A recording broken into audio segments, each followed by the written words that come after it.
اور وہ وقت قابل ذکر ہے جب تمہارے پروردگار نے فرشتوں سے فرمایا تھا کہ میں کھنکھناتے سڑے ہوئے گارے سے بشر بنانے والا ہوں، بس جب میں اس کو درست کر لوں اور اس میں اپنی طرف سے روح پھونک دوں تو اس کے آگے سجدے میں گر پڑنا۔ چنانچہ فرشتے تو سب کے سب سجدے میں گر پڑے مگر شیطان کہ اس نے سجدہ کرنے والوں کے ساتھ ہونے سے انکار کیا۔ فرمایا اے ابلیس، تجھے کیا ہوا کہ تو سجدہ کرنے والوں میں شامل نہ ہوا؟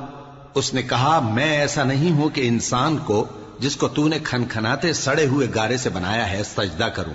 فرمایا یہاں سے نکل جا کہ اب تو مردود ہے اور تجھ پر قیامت کے دن تک لعنت برسے گی۔ اس نے کہا کہ پروردگار مجھے اس دن تک مہلت دے جب لوگ مرنے کے بعد زندہ کیے جائیں گے۔ فرمایا اچھا، سو تجھے مہلت دی جاتی ہے وقت مقرر یعنی قیامت کے دن تک۔ اس نے کہا کہ پروردگار جیسا تو نے مجھے بھٹکا دیا ہے میں بھی زمین میں لوگوں کے لیے گناہوں کو آراستہ کر کے دکھاؤں گا اور سب کو بہکاؤں گا۔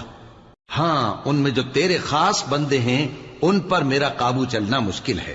فرمایا کہ مجھ تک پہنچنے کا یہی سیدھا رستہ ہے، جو میرے خاص بندے ہیں ان پر تجھے کچھ قدرت نہیں کہ ان کو گناہ میں ڈال سکے۔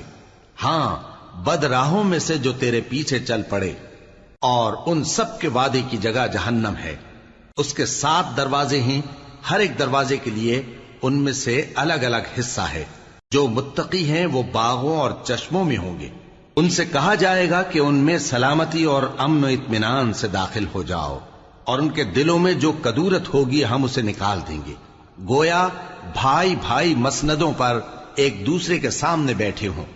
نہ ان کو وہاں کوئی تکلیف پہنچے گی اور نہ وہ وہاں سے نکالے جائیں گے۔ اے پیغمبر میرے بندوں کو بتا دو کہ میں بڑا بخشنے والا ہوں، بڑا مہربان ہوں، اور یہ کہ میرا عذاب بھی درد دینے والا عذاب ہے۔